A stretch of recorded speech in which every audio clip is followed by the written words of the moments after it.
pretty intense back here. It's like very much like an old theater. These are the dressing rooms. You believe it have 20 guys in here at once. Those are all our cowboy boots we're gonna be wearing for the show.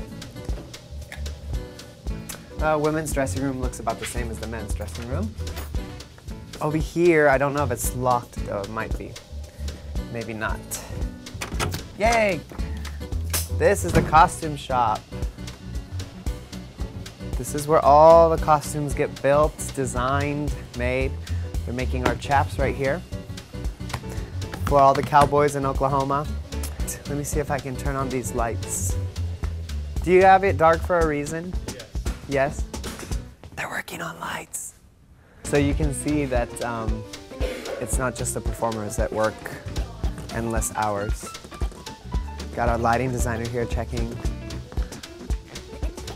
where the lights are gonna hit, all the specials, the levels, where he needs to hang certain lights.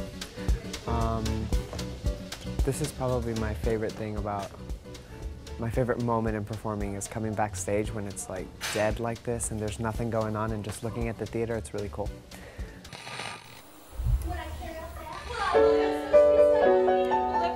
The process in putting on a show like Oklahoma, first and foremost, is getting the rights to the show. Debbie and Kel decide who would be best to direct a show and who's going to choreograph.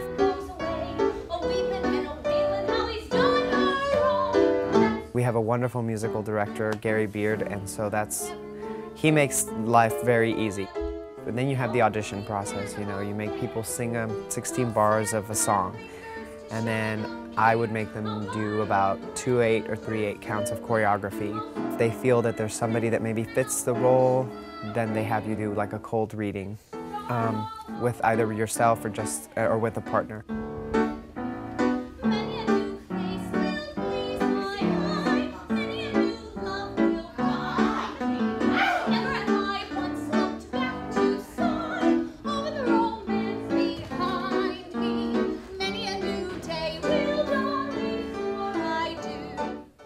And then we have callbacks, and we call back those people that maybe or maybe not will work, and then we make them go back through the whole process. We make them sing a song from the show, we make them do a little more choreography, and then we make them do scenes from the actual show with the person to kind of pair people up and see what they would look like together on stage and whatnot.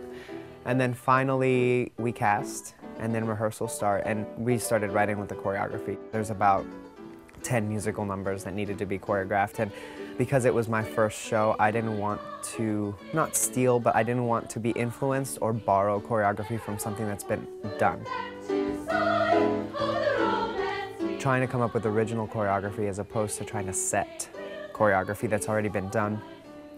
And same thing with Cecilia. She's trying to set original staging, original blocking, all that stuff when you're trying to really produce a brand new show.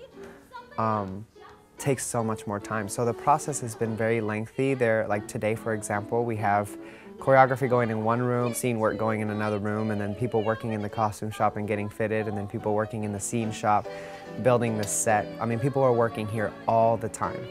And the thing that's so great about Theatre Memphis is that it's all volunteer as far as the cast. I mean, the cast is working 9 to 5 or going to school 9 to 5. And then they come here. They have an hour break for dinner, go home, be with their families for 10 minutes, and then they come here from 6 to 10. 6 to 10:30 sometimes. You know, on the weekends, they're here from 11 to 4, 2 to 7 on Sundays. I mean, they're always here, and it's 6 to 8 weeks of their life. And that's just rehearsals. Then they have 3.5 weeks of a show that still takes up their evenings, takes up part of their weekends, and so it's a huge sacrifice on their part and on the parts of their families. And that's what makes this place so great, is that the people that are here really want to be here, and they're pouring everything they have, including their personal lives. They're sacrificing that to be here. So that's what's really inspiring about like Oklahoma. Makes the process very gratifying because everybody's here like heart and soul. So this is a scene shop. This is where all the scenery gets built, constructed. We have Dan and Chris that work back here, our scenic designer. Props get built back here. Any set that they've used before, they take it apart and save the wood and use it again. I mean, they make do with, they do some pretty incredible stuff. That's Judd's hut right there, his smokehouse that we'll be using in Oklahoma.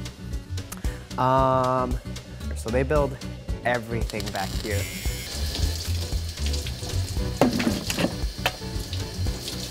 Gosh, it takes a lot of people to put this show together. I mean, it starts all the way from the artistic staff like Debbie Litch and Kel Christie to sound people, to lighting designer, to the scenic designer, Christopher Cullum, to Andre, who does the costumes, and Luke, who helps him, and all the volunteers, because the costume shop is basically run by volunteers.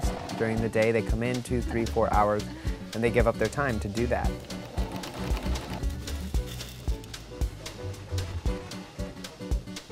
Amy, who's our stage manager, and 2 assistant stage managers, Cecilia, Gary, that's just the artistic and production staff, and then you have the cast members, which is another 30 people. You know, so I mean, to put on a show like this, it takes a lot of people and a lot of dedication. I mean, it's really about the love of the art.